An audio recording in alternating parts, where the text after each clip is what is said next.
ভ্রমণ কিংবা বিয়ের শপিং বাংলাদেশিদের প্রথম পছন্দ ভারত।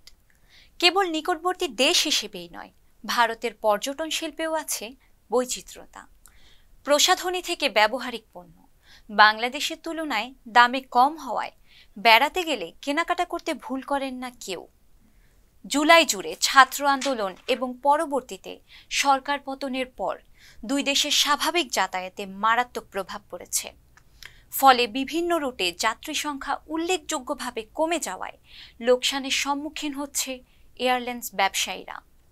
এমন পরিস্থিতিতে ভারতগামী এয়ারলাইন্স বন্ধ করে দেওয়ার সিদ্ধান্ত নিয়েছে কিছু সংস্থা। একটি ডেস্ক রিপোর্ট। বৈষম্য বিরোধী ছাত্র আন্দোলনকে কেন্দ্র করে বিশ্বজুড়ে শুরু হয় ইতিহাসের সবচেয়ে বড় আন্দোলন। মাসব্যাপী চলমান ছাত্র আন্দোলনে গণহত্যার শিকার হন অসংখ্য ছাত্র জনতা। অবশেষে ছাত্র জনতার তোপের মুখে পদত্যাগ করে দেশ ছাড়েন শেখ হাসিনা। জুলাই মাসের টানা আন্দোলনের মুখে বন্ধ হয়ে যায় ঢাকা কলকাতা ট্রেন যোগাযোগ, যা এখনও চালু করা সম্ভব হয়নি। অন্যদিকে ভিসা প্রদানও প্রায় বন্ধ হয়ে যায়, যদিও পরবর্তীতে জরুরি সেবার আওতায় সংক্ষিপ্ত আকারে ভিসা চালু হলেও তা প্রয়োজনের তুলনায় অনেক কম। এতে লোকসান গুনতে হচ্ছে দুই দেশের ব্যবসায়ীদের। বিশেষ করে কলকাতার হাসপাতাল সহ বিভিন্ন হোটেল মোটেলে মিলছে না আগের মতো রোগী কিংবা পর্যটক। এতে করে বেশি বিপাকে পড়ছেন কলকাতার ব্যবসায়ীরা। বাংলাদেশ থেকে ভারতের বিভিন্ন রুটে অন্তত 6টি বিমান সংস্থা ফ্লাইট পরিচালনা করছে। এসব কোম্পানি ঢাকা থেকে সরাসরি কলকাতা, দিল্লি, চেন্নাই ও মুম্বাই রুটে ফ্লাইট পরিচালনা করছে। নভো এয়ার আগে প্রতিদিন একটি করত। সংস্থাটি বলছে গত 1 আগস্টে এই সংখ্যা নেমে এসেছে সপ্তাহে 3টি।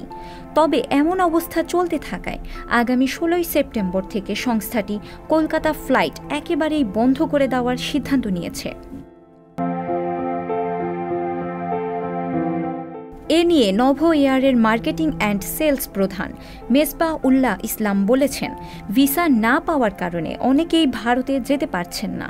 ফলে পরিস্থিতি স্বাভাবিক না হওয়া পর্যন্ত কলকাতার ফ্লাইট বন্ধ থাকবে।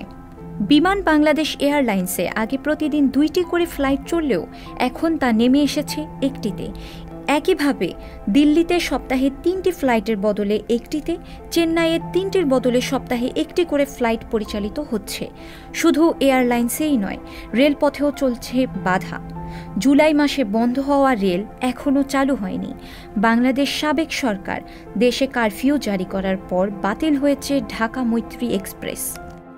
দীর্ঘ 2 মাস পরেও চালু হয়নি কলকাতাগামী রেল। এমন পরিস্থিতিতে ব্যবসায়ীরা বলছেন, দুই দেশের সমঝোতা না হলে আরও লোকসান গুনতে হবে তাদের। জরুরি প্রয়োজন কিংবা বেড়াতে যাওয়ার উদ্দেশ্য নিয়ে ভারতগামী হয় অনেক বাংলাদেশি, কিন্তু যা এখন বন্ধের পর্যায়ে। কেননা ভিসা জটিলতায় হয়রানির শিকার হচ্ছে তারা। সম্প্রতি শুধু মেডিকেল ও শিক্ষার্থীদের জন্য ভারত সরকার সীমিত পরিসরে ভিসা কার্যক্রম শুরু করেছে। এই অবস্থায় যারা শুধু ভ্রমণ কিংবা অন্য কাজে ভারতে যাওয়ার পরিকল্পনা করছিলেন তারা বঞ্চিত হচ্ছেন। এ কারণে ফ্লাইটগুলোতে যাত্রীর সংখ্যা উল্লেখযোগ্যভাবে কমে গেছে, যার ফলে কলকাতায় কমে গেছে পর্যটক। এতে ক্ষতির সম্মুখীন হচ্ছে ব্যবসায়ীরা। একই সাথে বাংলাদেশের ব্যবসায়ও পড়েছে ভাটা।